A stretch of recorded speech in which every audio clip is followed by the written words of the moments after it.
Muchas gracias al autor y a sus presentadores para presentar este fantástico libro de Fernando Rivera Calderón, en el que nos demuestra que no solo es un juglar cósmico, como ya nos lo había demostrado, no solamente es un cronopio y un monocordio, como ya lo sabíamos, no solamente es el flautista mil colores de esta gran México Tenochtitlan, también es un colega de Jeremías Isaías, es un profeta también, es autor de esta obra, pero que no profetiza el final, como quizás lo hace el Apocalipsis de San Juan. Es una obra que profetiza el inicio, un eterno recomenzar. Es una obra que en este sentido es una especie como de reverso del Apocalipsis de San Juan, pero también es una especie de reverso lúdico y poético de Muerte sin fin. Entonces, bueno, sin más, los dejo ya con los profetas Pepe Gordon.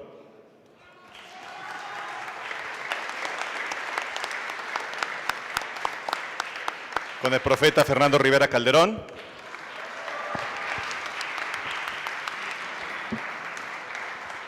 Y el profeta Óscar de la Borbolla. Por favor, recuerden apagar sus celulares. Es de muy mala educación interrumpir una ceremonia como esta. Así que muchas gracias otra vez. Gracias a nuestro acólito Romeo Tello. Joven acólito, ¿me podrías acercar el libro sagrado?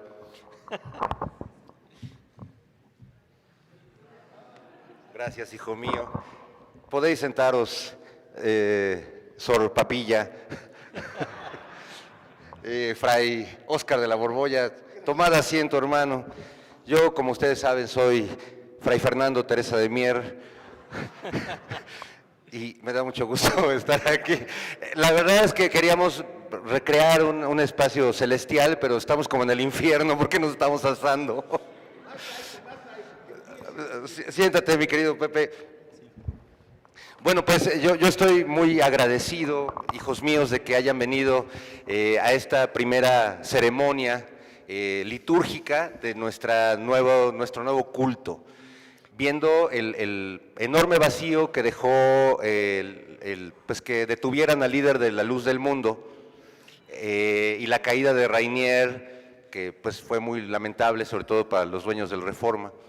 Decidí que había un nicho de mercado importante para poder convertirme en su nuevo Mesías, y para eso, pues como todos los Mesías, pues empieza escribiendo un libro sagrado. Por eso escribí el Ambiguo Testamento, que es la palabra del Señor que tienen aquí enfrente, y para tener mayor validez este planteamiento y invitarlos a esta ceremonia, he traído a mis queridos amigos que también son sabios y profetas del Apocalipsis. Así que pues me encantará cederles la palabra y luego pues leeremos algunas cosillas y luego pues daré aquí algunas bendiciones, bautizaré a los que se dejen, daré extremas unciones y, en fin, el sacramento que ustedes requieran se les dará cortesía de la casa. Así que, San Pepe Gordon. Fray Fernandino, realmente es un gusto estar contigo porque fíjate que ayer en la noche tuve una visión. ¿Qué te metiste o qué pasó, Pepe? Me metí en un sueño. Y en el sueño vi un gran palacio. Y luego vi unas minas muy raras que parecían como las minas de Guanajuato, pero de repente en mi cerebro se hicieron las conexiones. Iba a haber una revelación en el Palacio de Minería. Aleluya. Y en este Palacio de Minería, de repente me di cuenta que yo iba a llegar de un tiempo distinto, porque yo soy un monje Jedi. Y como hay ambigüedad en esta historia del espacio, del tiempo, pues el problema es que presente, pasado y futuro se entremezclan de una manera muy extraña, y pues resulta que me doy cuenta de que ustedes nos dicen Jedis a nosotros, pero que realmente iba a haber una gran revelación que está conectado con el Ambiguo Testamento. Y el Ambiguo Testamento nos revela algo muy especial de este Mesías. Es la posibilidad de tratar de ver el origen de todo lo que existe, pero desde la cosmovisión contemporánea de la ciencia, porque en este libro del Ambiguo Testamento vamos a encontrar esos registros de la ciencia, del origen, del Big Bang, pero también desde la poesía, porque resulta que las revelaciones vienen también en términos poéticos y de las experiencias que tú has tenido, querido Fernando Rivera Calderón. Y bueno, en este libro lo que me parece muy importante es que hay algo que invita a reflexionar de una manera más profunda de la que nos imaginamos. Fíjense que además de los premios Nobel, existe un premio muy curioso que se llama el premio Ig Nobel, que se le da a las investigaciones más absurdas, pero que sin embargo son rigurosas. Entonces, por ejemplo, hay investigaciones muy rigurosas que se hacen preguntas de, por ejemplo, ¿cómo es que se forma la pelusa en el ombligo? Y bueno, son premiadas y de verdad se hacen ese tipo de investigaciones y se hacen premios formales. Y yo quiero presentar el día de hoy como candidato al premio Ig Nobel a este gran profeta de la ambigüedad que se llama Fray Fernandino Rivera de Calderón. Y bueno, el punto es que estos premios Ig Nobel tienen algo muy especial. Su lema es el siguiente: primero te ríes y luego te hacen pensar. Y eso es lo que precisamente hace Fernando Rivera Calderón.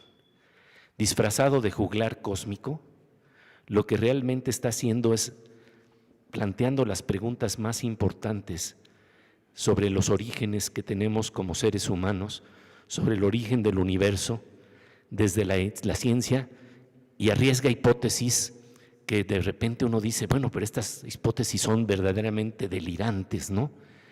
Y sin embargo, tienen esa virtud profunda de hacernos pensar. Porque Fernando Rivera Calderón se va a preguntar, por ejemplo, en este texto revelador del Ambiguo Testamento, ¿cómo es que se dio el origen de la creación en lo que se llama el Big Bang hace 13.800 millones de años, un jueves por la tarde? Y bueno, justamente de lo que trata Fernando es de varias hipótesis que son delirantes, y como va a ser esto un diálogo, entonces quisiera, Fernando, que nos hablaras de algunas hipótesis que tú tienes de cómo empezó el universo y que justamente se muestran aquí en este libro. Bueno, muchas gracias, Pepe. Yo creo que como todos los comienzos, yo me encontraba en la cima de la Torre de Babel, contemplando el apocalipsis, después del terremoto del 2017, donde creí que me iba a incorporar al sindicato de cadáveres unidos mexicanos, y no me morí, pero la sentí muy cerca, y luego vino la pandemia, y sentía que quizás Dios estaba un poco molesto con nosotros, y nos estaba mandando estos castigos divinos, y que quizás teníamos la oportunidad majestuosa de contemplar el apocalipsis en primera fila y tragando palomitas.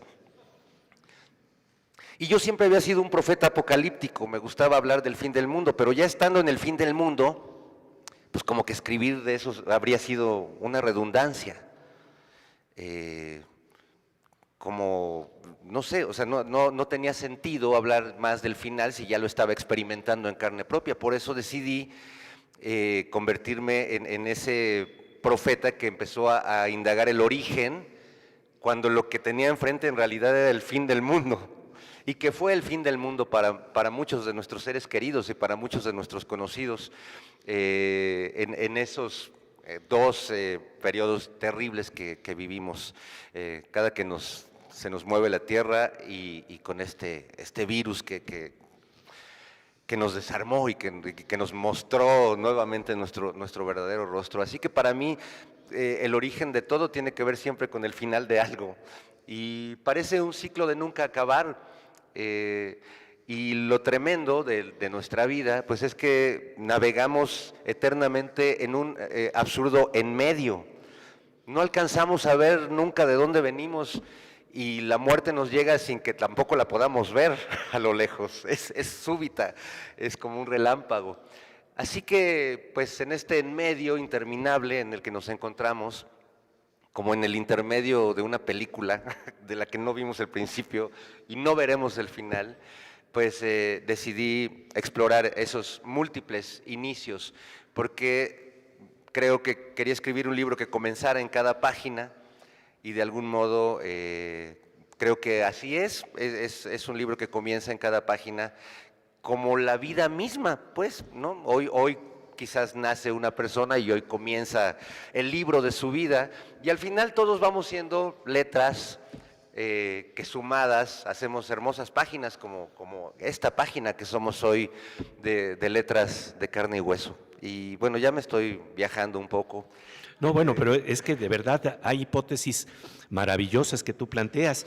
Por ejemplo, este inicio, porque imagínense Dios tratando de dar inicio al universo. ¿Cuál podría ser el incipit con el que arranca esta novela? Y Fernando escribe lo siguiente: muchos años después, frente al anticristo de Nietzsche, Dios habría de recordar aquella tarde en que su padre lo llevó a conocer el helio. El universo era entonces una aldea de 20 partículas de hidrógeno, construidas a la orilla de un río de aguas diáfanas que se precipitaban por un lecho de piedras pulidas, blancas y enormes como huevos prehistóricos. Y bueno, estamos hablando de 13.800 millones de años de soledad, ¿no? Así es, eso ni Gabo se lo imaginó, mi ¿verdad? querido Pepe. Fray Óscar de la Borbolla, ¿usted cómo percibe todo esto? Creo que hay que prenderle al... Con razón no me habían oído. Es que estaba haciendo votos de silencio. No, la verdad es que yo estoy muy sorprendido porque conozco desde hace mucho a Fernando, hemos hecho un montón de cosas juntos y siempre me sorprende con un diccionario del caos donde aparece una cantidad de definiciones soberbias. Me sorprende cuando leemos, por aquí también en esta sala creo que estábamos, con tu poema aquel de Llegamos tarde a todo. Y ahora me sorprende más con este Antiguo Testamento que parece que fuera de guasa, pero creo que es el desmadre más serio que he leído. Y lo digo en serio, pues yo profesionalmente me dedico a la filosofía. Y cuando me encuentro una página con un nivel poético verdaderamente deslumbrante, en que me hace ver lo que los filósofos más renombrados de hoy sostienen, o lo que sostienen los físicos, de una manera clarísima, por ponerles un ejemplo, el tiempo no existe. El tiempo es una impresión, una especie de alucinación que nos hacemos. De hecho, lo único que hay es el presente. Esto lo sostiene la filosofía ahora. Y la manera como lo explica Fernando, mostrándome que mi nacimiento es hoy. ¿Por qué? Porque hablo hoy de mi nacimiento. O mi muerte es hoy, porque me moriré en un hoy como ahora. Que todo es una hora, que todo está presente, que la vida y la muerte están presentes. Y luego incluso me argumenta poéticamente diciendo algo así como que seguimos admirando estrellas ahora cuya luz salió hace millones de años de su fuente de emisión. Y empieza a argumentar y termino entendiendo en una página pues que solamente existe el tiempo presente.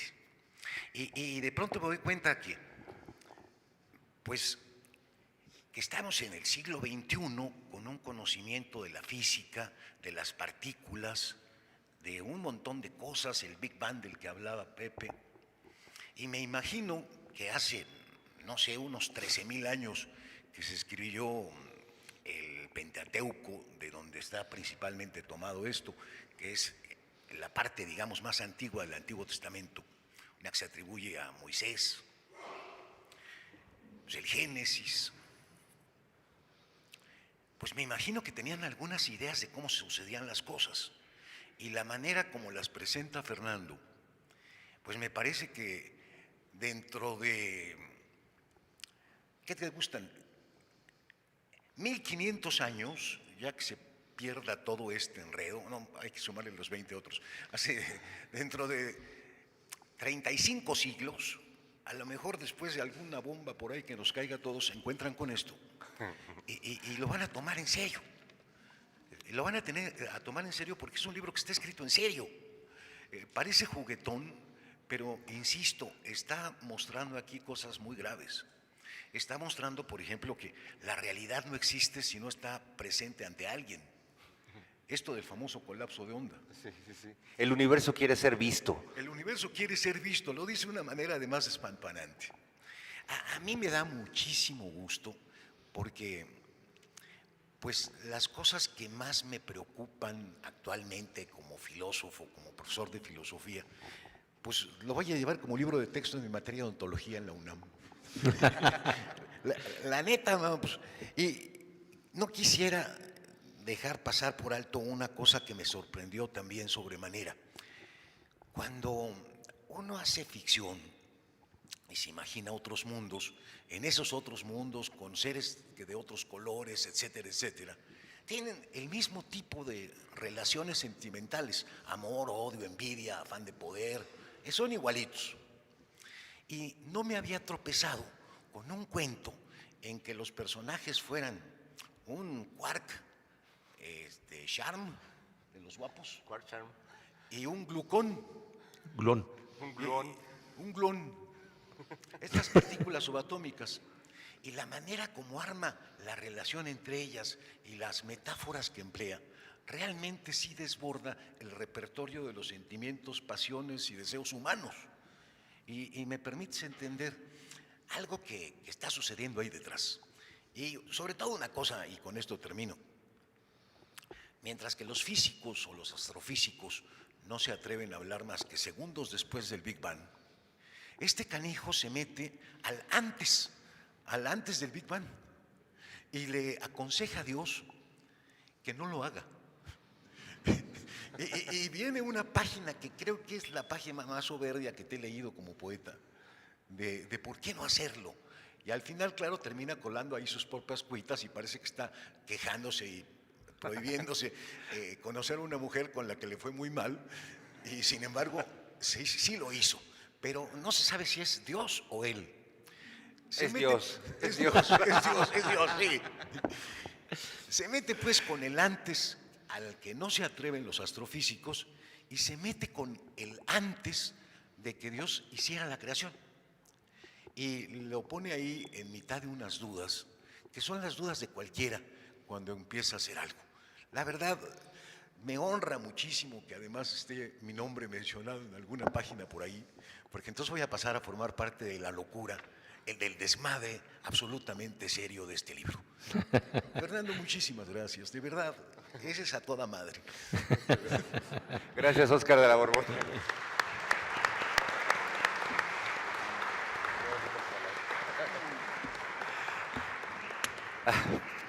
Bueno, muchas gracias a Fray Óscar de la Borbolla, a quien admiro, a quien leo desde hace mucho. Es no solo un gran amigo, igual que Pepe, sino que son dos maestros y senseis del camino. He sido una oveja descarriada, pero he encontrado la iluminación y algunos momentos que no solo me ilumino, sino como que hasta me coloreo, y eso es invaluable. Quisiera leerles justo un par de fragmentos de este libro, y si San Pepe Gordon quiere agregar algo también, y luego, por supuesto, me encantaría escuchar algunos comentarios de ustedes. En el principio era una voz diciendo: no lo hagas, en verdad no lo hagas, no es necesario, no lo hagas, si lo haces te arrepentirás, es un error, es una trampa. Una voz como del pasado futuro repitiéndolo incesantemente: no lo hagas. Pasarás noches enteras con tus pesadillas esperando en la almohada que puedas conciliar el sueño. No hallarás un sitio en el tiempo, ni en el pasado, ni en el presente, ni en el futuro, ni en el antepretérito, ni en el antefuturo, ni en el pretérito pluscuamperfecto, donde encuentre reposo tu alma atormentada. No lo hagas. Lamentarás las estrellas y los planetas y los agujeros negros con la misma desazón con que lamentarás los mares y los pandas, las ciruelas y los libros de superación personal, igual que los de poesía novohispana y los vademecums y las secciones amarillas y las novelas rosas del mundo. Lamentarás la soledad del universo y el ladrido de cada perro, los naranjos en flor y las magdalenas mojadas en el té. No lo hagas, no cedas a la pasajera tentación de lo posible, no bebas de ese cáliz, no comas ese fruto, no lo hagas, no vale la pena, pero qué necesidad, es inútil, absurdo, innecesario y monstruoso, no lo hagas. No tomes la cicuta, no sigas el camino amarillo, ni la escalera al cielo, ni la carretera al infierno, no rompas el empaque, no quites el velo, no reveles la imagen, no lo eches todo a perder. No lo hagas, no lo veas, cierra los ojos, huye, corre hacia lo más profundo. ¡Run, Forrest, run! No lo hagas, no estás preparado, es demasiado pronto, es demasiado tarde, es demasiado para ti, no lo hagas. Tendrás sentimientos de culpa que te harán pagar fortunas en inútiles terapias y tratamientos alternativos. Caerás en las manos de psiquiatras y abogados, de vendedores de seguros y dealers indelebles. Es una batalla perdida. No lo hagas. Renuncia antes de que sea demasiado tarde. Conocerás las religiones más crueles y las sectas más obtusas, el látigo y los cilicios del arrepentimiento. Caerás uno a uno en todos los vicios y perversiones. Le abrirás la puerta a los testigos de Jehová y subirás a decir tu nombre en cada grupo de autoayuda. Alcohólicos anónimos, neuróticos anónimos. Te unirás a los optimistas, seguirás a Osho, a Chopra, a Oprah y a Jodorowsky. No lo hagas. No la mires, no la toques, no la beses, no la invites jamás a salir. No te veas obligado a renunciar a tu voluntad al no poder soportar el peso de tu espíritu. No cambies de nombre ni de fe, no lo hagas, nadie te lo va a agradecer. No tiene sentido ni fundamento, no lo hagas, no es sano, no es bueno, no es justo. No le abras la puerta al placer y al dolor, es enfermo, ruin, despiadado e inmundo. Incluso para ti, no lo hagas, y sin hacerlo, asegúrate de que siga no haciéndose y de que no se haga jamás. ¡Bravo!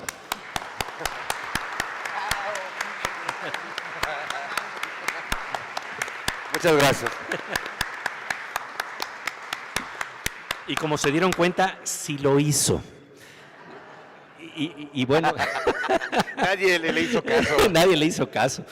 Pero fíjense, aquí hay algo que me parece interesante porque la búsqueda de Fer, vuelvo a insistir, esta mirada con la que a veces uno confunde a Fernando Rivera Calderón con este humor, con esta idea del juglar cósmico que es maravillosa, a veces se pierde la noción del poeta, del ensayista, de la persona que está reflexionando profundamente sobre los problemas que vivimos.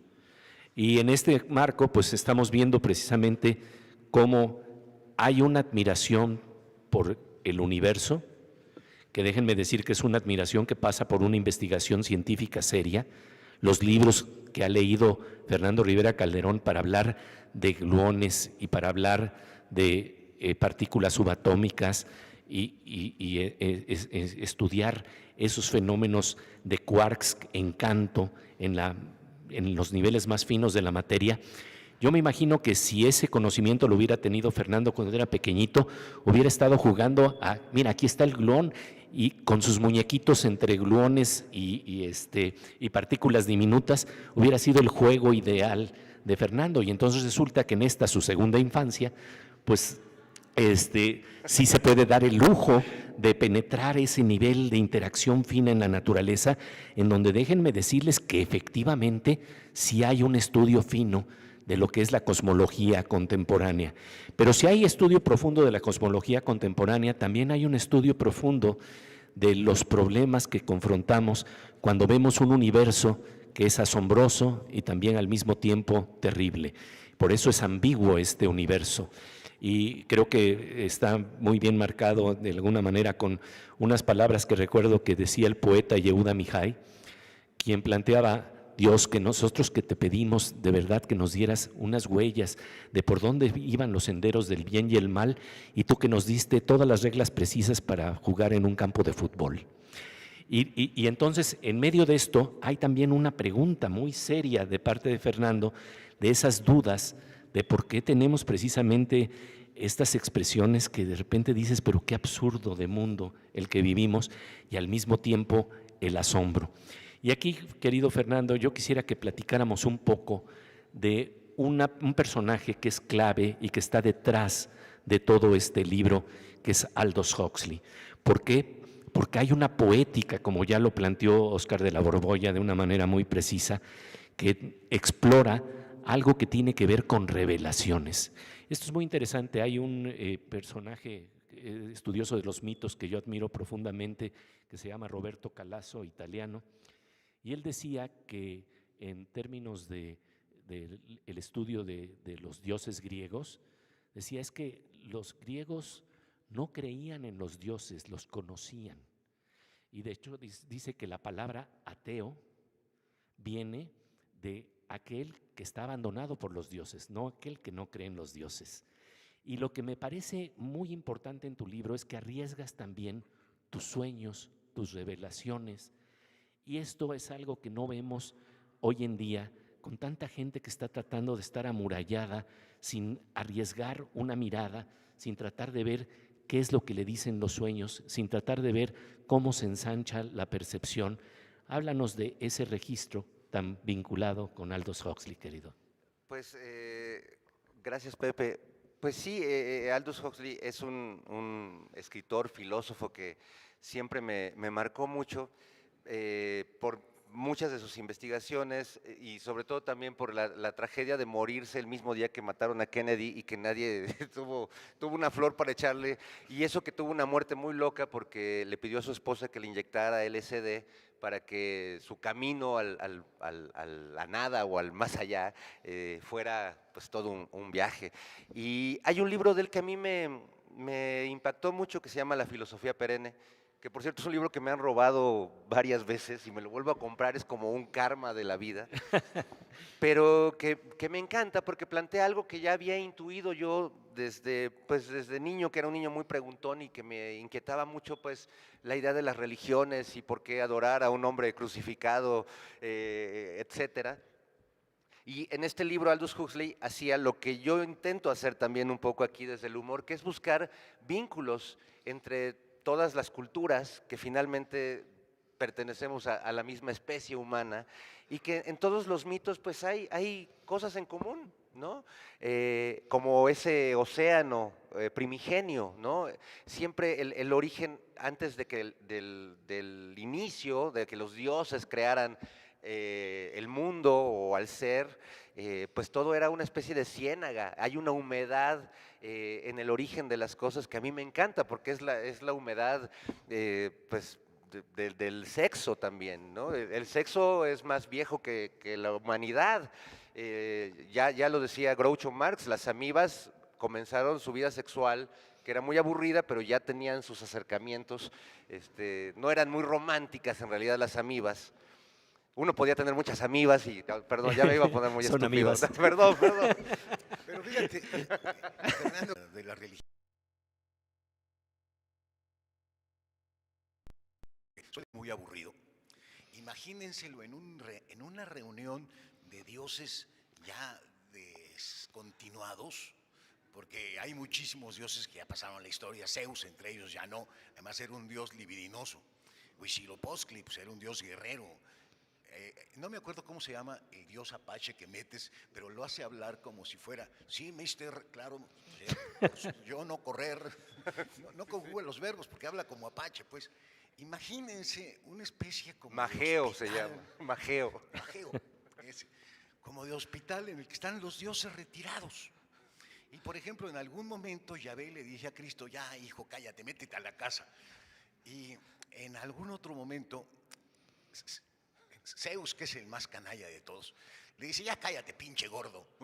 Sí, Le dijo así a Buda, que si es un tuvieras tus irrespetuoso. cosas, y se está refiriendo a Buda. Entonces, y sin embargo, la seriedad de la caracterización de cada uno de estos dioses está por detrás de un discurso verdaderamente hilarante. Esa es una cosa que tienes que es una maravilla. Poder comunicar asuntos que tienen gran importancia, muerto de la risa.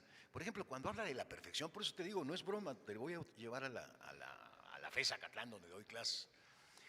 Cuando hablo de la perfección, pues tengo que explicar que es aquello a lo que no le falta nada. Por tanto, es aquello que no se mueve, porque si se mueve, deja de ser perfecto como era antes. Cualquier mejora que sufriera o cualquier cambio que sufriera sería un entrar en deterioro. Bueno, este malvado que tengo aquí a mi lado, ensotanado, por supuesto, para disimular el íncubo que es, agarra y explica que Dios debe estar tan aburrido como un niño, pues un niño rico con todos los juguetes, porque como hizo en mi presente ya no tiene a dónde ir, y como lo tiene todo, pues no tiene que desear, y entonces lo pone aburridísimo, y parte de la explicación de por qué hace la creación es un poco, porque además de todo está solo. Imagínense, ¿quién más puede haber si Él es absoluto, que significa literalmente en latín estar solitario? ¿Quién más puede haber para relacionarse? Entonces, nos crea por aburrimiento y nos crea por soledad. Oye, esto está mejor explicado que las cosas que dice San Agustín, a quien también cita. Así es que te voy a llevar el libro de texto. Por favor, querido. Bueno, pero fíjate, yo lo que quisiera enfatizar también es el nivel del sueño que tú arriesgas. Hay por ahí unos poemas que por lo general hoy en día estamos tratando de pulir el poema desde la vigilia y no dejamos que aparezca con todo el esplendor que aparece en un sueño. Y tú sí te atreves a plantear esos sueños. Háblanos de algunos de ellos y de un poema hermosísimo que surge precisamente de ese sueño.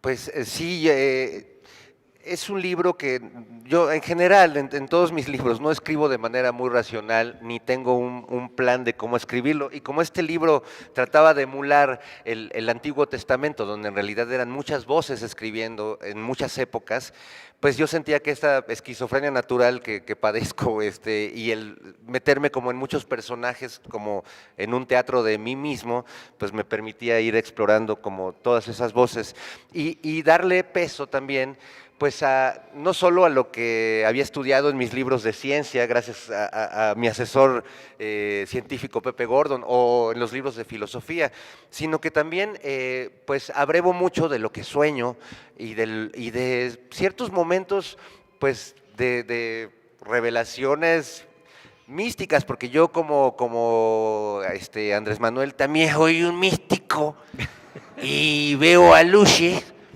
duende, chaneques, e incluso veo una criatura muy rara que se llama Sandra Cuevas y Lili Telles.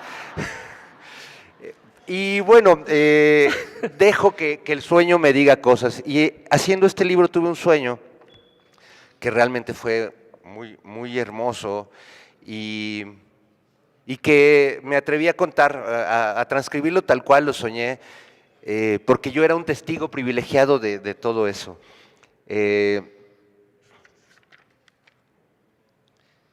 Tiene un pequeño preámbulo el poema. Dice: en el principio Dios creó la oscuridad. Vio Dios que la oscuridad estaba bien hasta que se pegó en el dedo pequeño del pie con la orilla de la cama. Entonces Dios dijo: hágase la luz. Vio Dios que la luz estaba bien hasta que pasado un mes le llegó el recibo con un adeudo impagable. Entonces Dios dijo: que haya día y noche para que la luz y la oscuridad puedan convivir en paz, aunque no se soporten, y para no seguir golpeándome los dedos del pie, y para que no llegue tan alto el recibo de la luz. Y así fue, y atardeció y amaneció, y volvió a atardecer y volvió a amanecer, y atardeció nuevamente y nuevamente amaneció, y atardeció y amaneció, y atardeció y amaneció. Y amaneció nuevamente después del atardecer. Y otra vez atardeció y otra vez amaneció.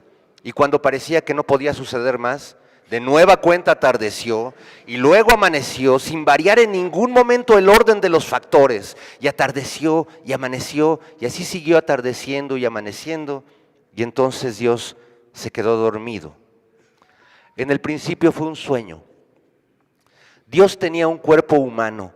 Su piel era negra y estaba cubierta de finos vellos dorados. Estaba sentado sobre la hierba, desnudo y sereno en lo alto de una montaña. Desde ahí podía verse el cielo infinito, los soles y las galaxias más lejanas. Y abajo, ahí donde él estaba, un cañón atravesado por un río de aguas cristalinas. El río era el escenario del milagro de la existencia. Su fluir era el tiempo mismo, y como en un magno desfile comenzaron a aparecer una a una las especies de la creación. Las primeras en salir fueron las criaturas microscópicas, algas y bacterias, pequeños protozoarios palpitantes. Utilizando sus raíces como patas, helechos, angiospermas, gimnospermas, flores, cactos y coníferas hicieron acto de presencia. Luego vinieron los moluscos y los primeros peces jamás pescados, y los anfibios y los pterodáctilos y los triceratops. Luego los mamuts y los tigres con dientes de sable, y los primeros primates, seguidos por nubes de insectos tornasolados. Al final, neandertales, cromañones y humanos de todos los colores caminaron por las aguas de ese río, seguidos por jaurías y rebaños. Después aparecieron los animales imaginarios, la quimera, el unicornio y el pegaso, el ave fénix y una parvada de dragones agitando sus alas. Al final de la interminable caravana, sin prisa, un gato cruzó el río encima de un tronco. Dios miraba maravillado el espectáculo y sin darse cuenta, en un parpadeo, se encontró en el origen de ese río. Era una cascada luminosa que ascendía más allá del cielo, cuyas aguas mercuriales manaban de una gran pileta cósmica. Entonces Dios acercó su mano y quiso sentir esa agua misteriosa, y en el momento en que su mano intentó tocarla, su sueño terminó y su recuerdo pareció evaporarse apenas abrió los ojos.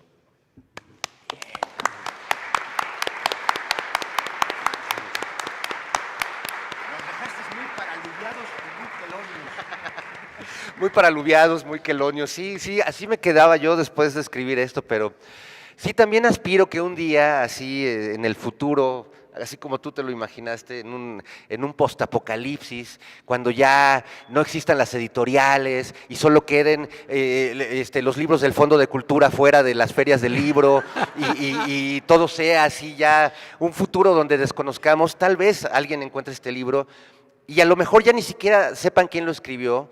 Entre los que hacemos canciones, el mayor logro para un compositor es volverse del dominio público, es decir, desaparecer en la obra. Y a mí me encantaría desaparecer en estos textos y que alguien diga en el futuro, no, pues hicimos un análisis, una tesis en la UNAM. Debe de llamar el Neomoisés. El Neomoisés, una tesis plagiada, y seguramente ahí dirán que este libro fue escrito por muchos autores que plagiaron a su vez a otros autores de otros tiempos y así hasta el infinito. Me emociona mucho eso. Me emociona mucho ser parte de la historia. A veces, estando tan confinados en el momento que nos toca vivir, nos sentimos ajenos al Big Bang y al universo, y yo por eso humanizo a las partículas subatómicas, porque pues de dónde viene cuando estoy enamorado y adolorido del corazón, y cuando estoy en el azote, en la soledad existencial, digo, pues seguramente así también se sentían esas partículas antes de explotar, ¿no? Yo también he tenido mis crisis, mis Big Bangs, que pues me han merecido algunas terapias o intervenciones familiares, ¿verdad? Entonces creo que todos nosotros somos parte de esa gran historia del tiempo. Y justo quisiera leerles un pequeño texto que tiene que ver con eso, con lo que llamamos evolución.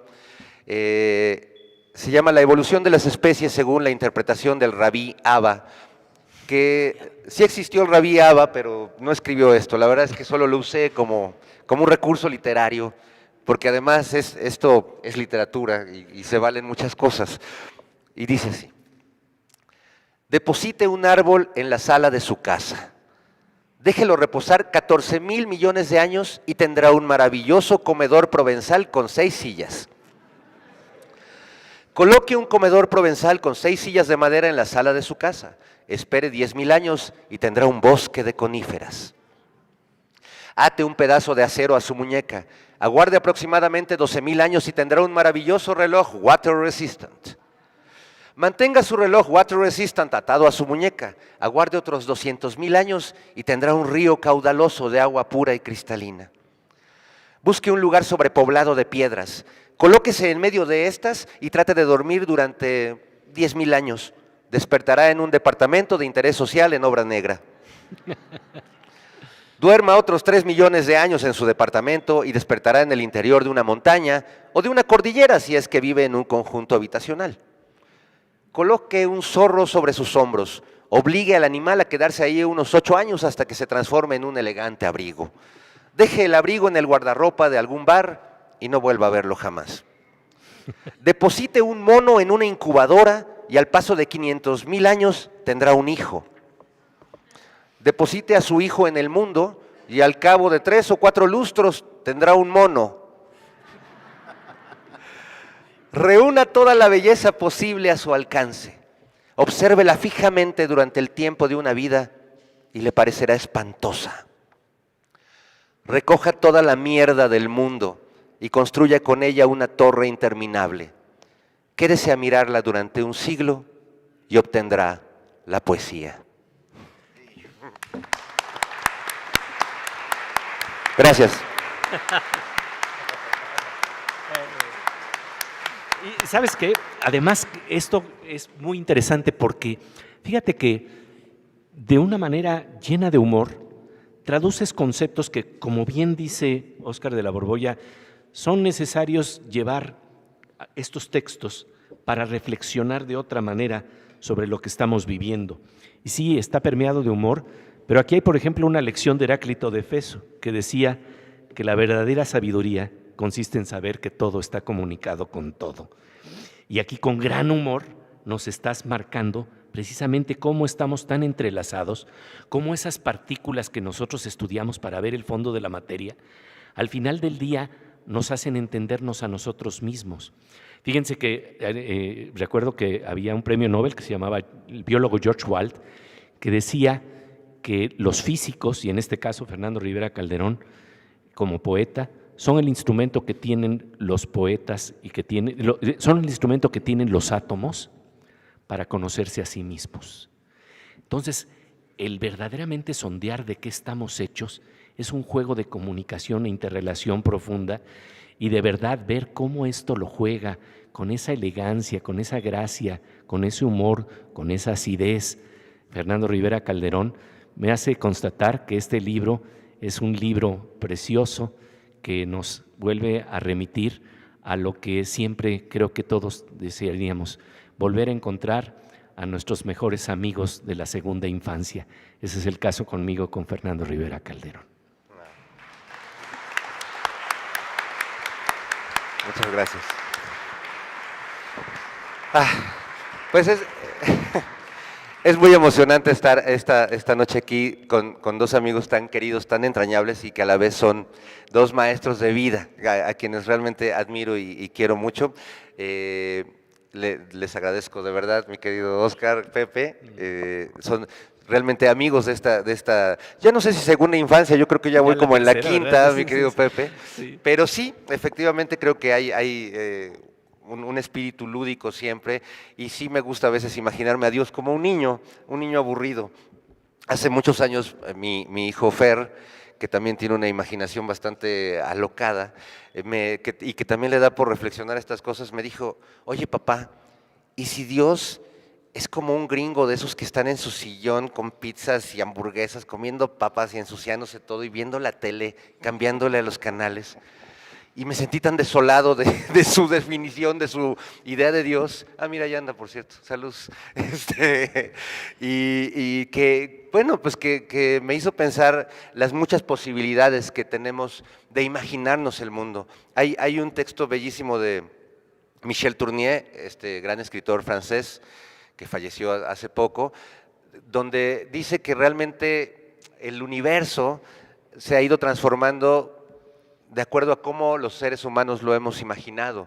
Y dice que quizás en algún momento todo giraba alrededor de la Tierra, como lo imaginaban en la Edad Media, y cómo a partir de Copérnico y de su visión de cómo se imagina el universo, entonces el universo se transformó y empezó a girar entonces la Tierra y los planetas alrededor del Sol, y cómo cuando Einstein nos abre otras puertas sobre esa realidad cósmica, pues el universo nuevamente se adapta a esa visión. Y a mí me encanta, aunque es una visión completamente poética y literaria, tiene mucho sentido, porque finalmente el universo, si no lo nombráramos, si no lo viéramos nosotros, pues tampoco tendría una historia. Entonces quizás sí, por lo menos para nuestra especie, se ha ido transformando según lo vemos. Y creo que hay una gran tarea para imaginar muchos universos y imaginar este mismo universo de otras formas.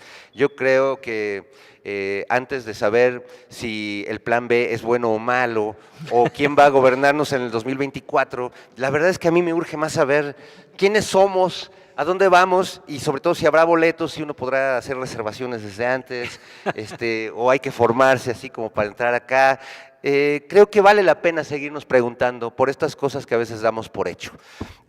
Muchísimas gracias y tenemos creo que algunos minutos, quisiera ver si podemos platicar también con los feligreses de este nuevo culto, que ya no será tan oculto ahora, así que por favor levanten la mano y aquí tenemos ya a un alma piadosa.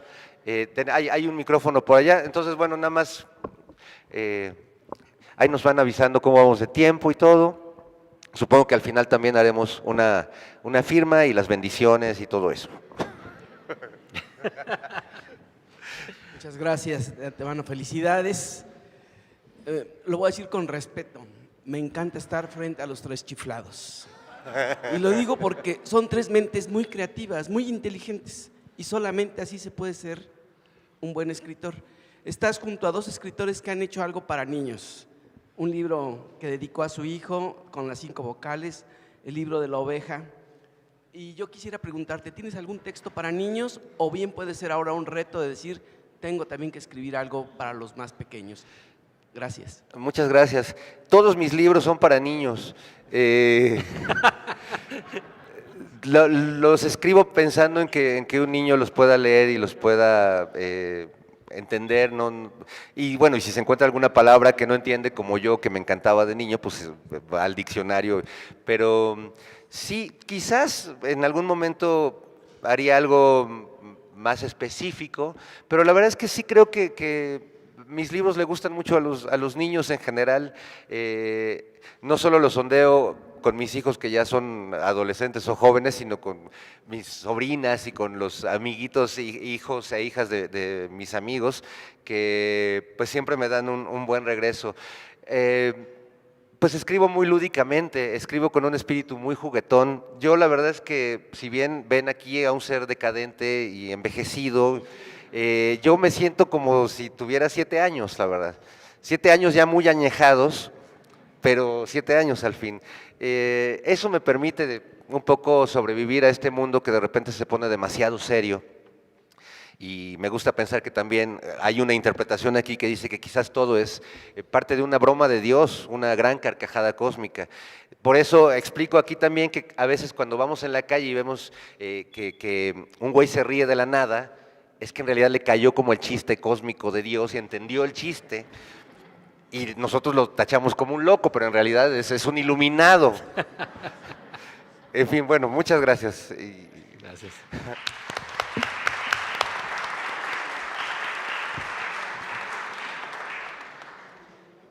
La primera vez que yo te vi fue hace más de una década en el bar El Vicio con tu banda y ahora llegas a la capilla y sigues vivo. Yo te felicito por ser desobediente, por ser creativo, por tener amigos de verdad. Y una pregunta, ¿eres ateo, sí o no? Y si no lo eres, ¿por qué no? ¿Y te gustaría llevar este libro a para la salvación de la Iglesia Católica Mexicana? ¿Crees que mejoraría o tendría mejor humor en algún momento? Muchas felicidades, de verdad. Muchas gracias. Bueno, lo de la iglesia, no creo que le den un buen uso a mi libro. No quisiera que estuviera en sus manos, la verdad. Me gusta estar mucho en la capilla y todo esto y generar este ambiente espiritual, porque sí, me considero un ser espiritual, curioso sobre quién soy, por qué siento lo que siento, por qué compartimos momentos como este.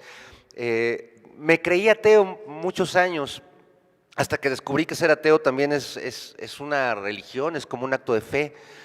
Y dejé de ser ateo en un momento, lo tengo muy claro, iba en un vuelo de Aeroméxico y el avión literalmente se estaba cayendo, empezó a sangolotearse el ala, le empezó a salir humo.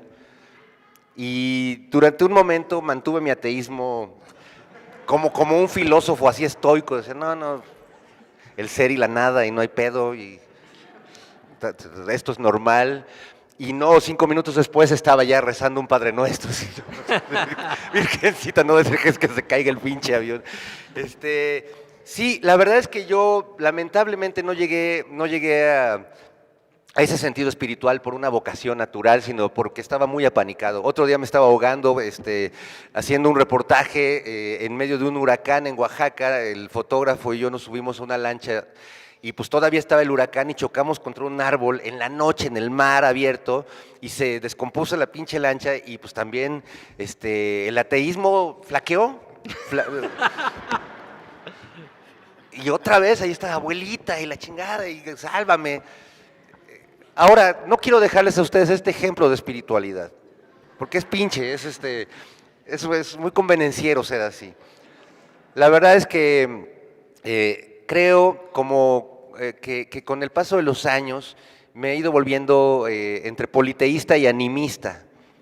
En mi casa tengo un Buda, le pongo sus florecitas, tengo mi Cristo, tengo mi San Judas Tadeo, obviamente, que es como un Cristo paralelo, con el que luego me prendo mi churro porque tiene su flamita en la cabeza, entonces lo agarro.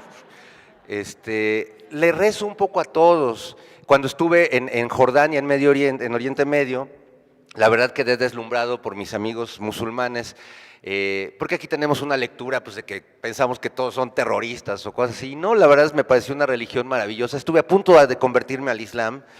No más que ellos no entienden mucho el sentido del humor de tener muchas religiones, no aceptan esta onda mía poligámica divina, poliamorosa de Dios.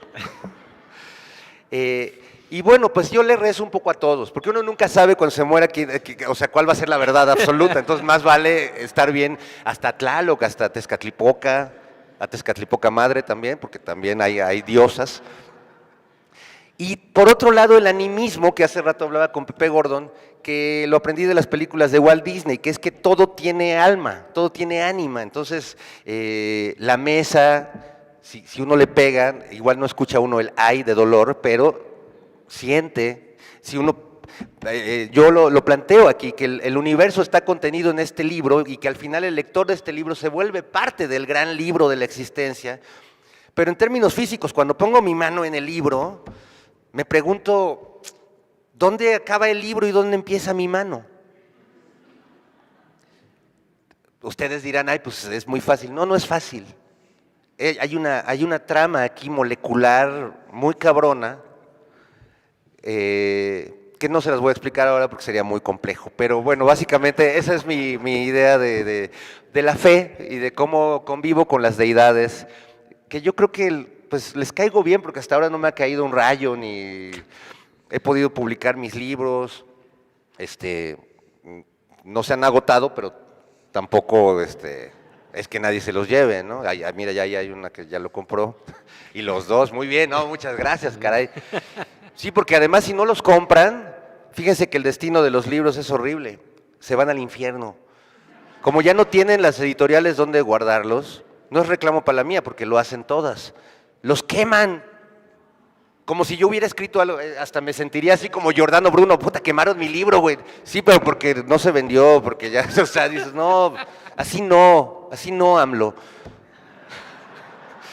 En fin, otro comentario, por favor, hermanos. Tenemos tiempo justo para una pregunta más, solo la última, porque como saben, al término de las misas sí nos dan un traguito de vino y una oblea, pero aquí no será así, pero sí Fernando Rivera estará firmando los libros, cosa que no pasa tampoco con la misa y no baja Dios a firmar sus ejemplares de la Biblia. Pero bueno, tenemos tiempo para una última pregunta y después ya Fer estará firmando los ejemplares de la Y si tienen más dudas, pues ya por aquí vamos a andar. Hola Fer, primero felicitarte. La pregunta sería, ¿qué te lleva al oficio de escribir? ¿Y qué consejo le podrías dar a la gente que quiere empezar a escribir a la edad que tenga? La segunda, ¿nos podrías decir cuál es tu Dios, tus dioses en la música, en la literatura, en el deporte? ¿Nos puedes compartir esos dioses que te han iluminado en el arte?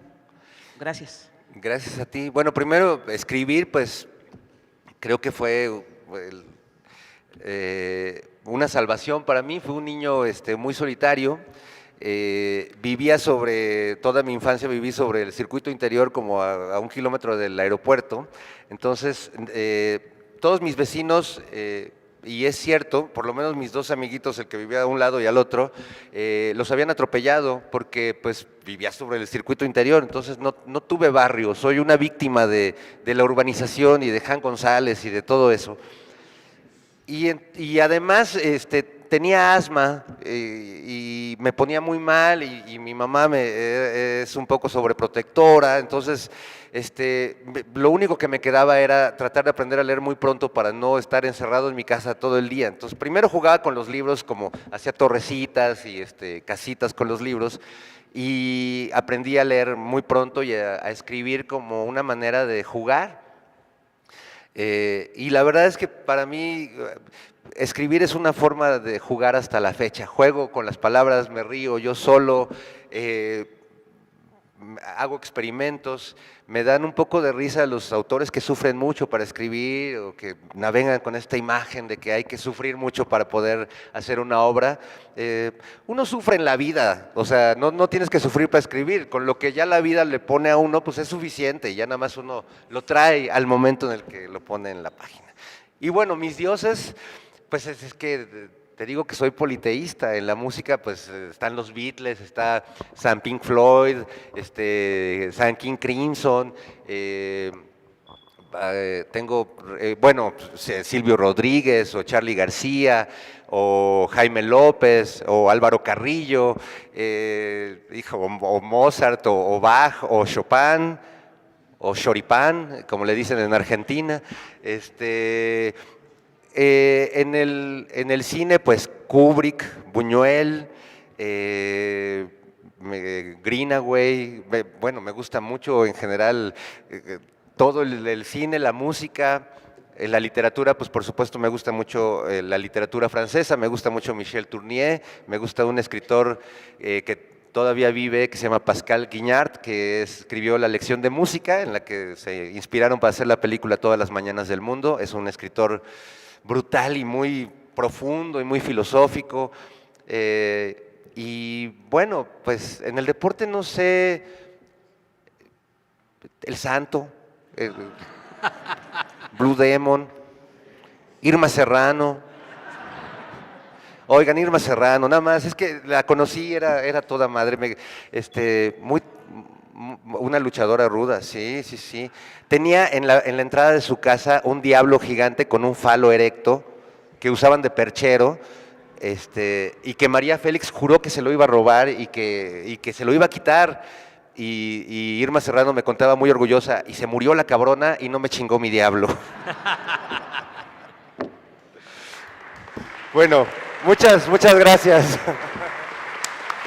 Gracias, Pepe. Gracias, Oscar. Vamos a hacer una fila aquí, por favor, para empezar con la firma del libro.